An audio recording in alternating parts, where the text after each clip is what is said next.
Bollywood hottie Nora Fatehi ने fake add बना के एक बड़ा स्कैम किया है। अरे रुक जाइए, पूरी बात सुन लीजिए। कुछ दिनों पहले नोरा फतेही की एक ऐड काफी वायरल हो रही थी और वो ऐड थी लुलु मेलन नाम के एक ऐसे ब्रांड की जो एग्जिस्ट ही नहीं करता। यही नहीं, इस ऐड में 100% ऑफ जैसे ललचाने वाले ऑफर भी दिए गए थे, जिसे देखकर लोग उस ऐड पर क्लिक भी कर रहे थे। लेकिन जब वो लोग उस वेबसाइट के लैंडिंग पेज पर पहुंचे तब उनको मैसेज दिखा, यू जस्ट गोट स्कैम, यानी आपके साथ स्कैम हो गया है। पर असल में ये एक ऐड थी और इस ऐड से HDFC बैंक कस्टमर्स के बीच डीप फेक वीडियो के बारे में अवेयरनेस फैलाना चाहते थे। कई बार फ्रॉडस्टर किसी बड़ी एक्ट्रेस या फिर एक्टर का फेस इस्तेमाल करके डीप फेक ऐड बना के प्रमोशन करते हैं। जब लोग उस ऐड पर क्लिक करते तो फ्रॉडस्टर्स उनके साथ स्कैम कर लेते हैं। अब इससे बचने के लिए HDFC ने ये कारनामा किया। वाकई HDFC बैंक ने ये एड कैंपेन एक ब्रिलियंट आइडिया के थ्रू किया है। आपका इसके बारे में क्या ख्याल है, कमेंट सेक्शन में जरूर लिखिएगा।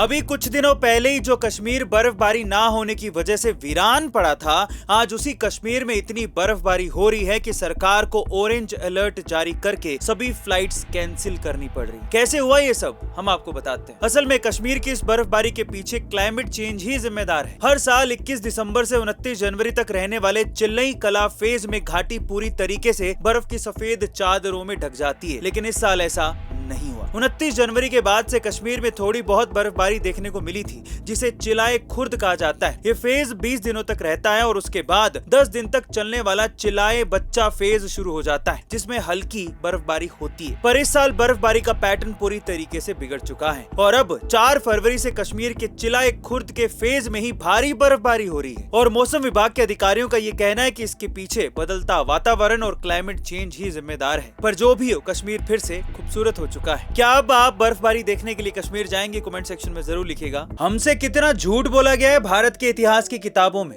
भारतीय शासकों को मुगलों के मुकाबले कायर बताया गया है और इसकी पोल आज हम खोलते हैं।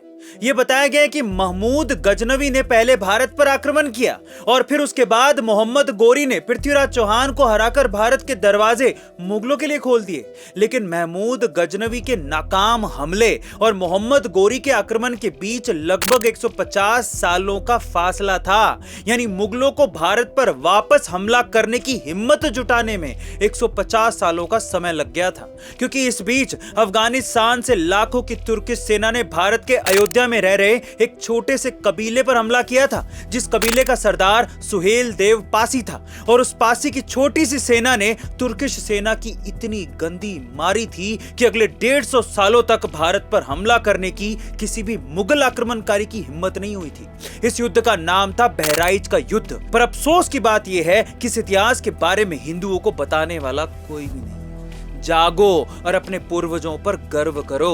बटरफ्लाई इफेक्ट के बारे में तो सबने सुना होगा, लेकिन क्या आपने कभी लिपस्टिक इफेक्ट के बारे में सुना है? जब भी दुनिया में इकोनॉमी डाउन चल रही होती है ना, या फिर रिसेशन जैसी कंडीशन बन जाती है, तब लोग महंगी चीजें खरीदने की बजाय छोटी छोटी सस्ती चीजों पर खर्चा करते हैं, ताकि उन्हें शॉपिंग करने का सेटिस्फेक्शन मिले। और इन छोटी छोटी चीजों में दुनिया की ज्यादातर महिलाएं लिपस्टिक ही खरीदती, जिसकी वजह से इसे लिपस्टिक इफेक्ट कहा जाता है। साल 1929 और साल 2008 में जब दुनिया में रिसेशन यानी मंदी आई थी, तब लिपस्टिक इफेक्ट देखने को मिला था। और अब फिर से इतिहास अपने आप को दोहरा सकता है, क्योंकि इस साल यानी 2024 में कॉस्ट ऑफ लिविंग बढ़ रही, जो मार्केट स्लो होता जा रहा है, जिसके चलते इस साल भी लिपस्टिक इफेक्ट देखने को मिल सकता है। लेकिन ऐसा नहीं है कि इस लिपस्टिक इफेक्ट के दौर में सिर्फ लिपस्टिक ही खरीदी या बेची जाती है, बल्कि इस दौरान दुनिया में लोग ऐसी चीजें भी खरीदते या बेचते हैं जो कम पैसों में आती है लेकिन बड़ा इमोशनल सेटिस्फेक्शन देती है। और ऐसा करते करते इन छोटी छोटी चीजों से इकोनॉमी का पहिया घूमता रहता है।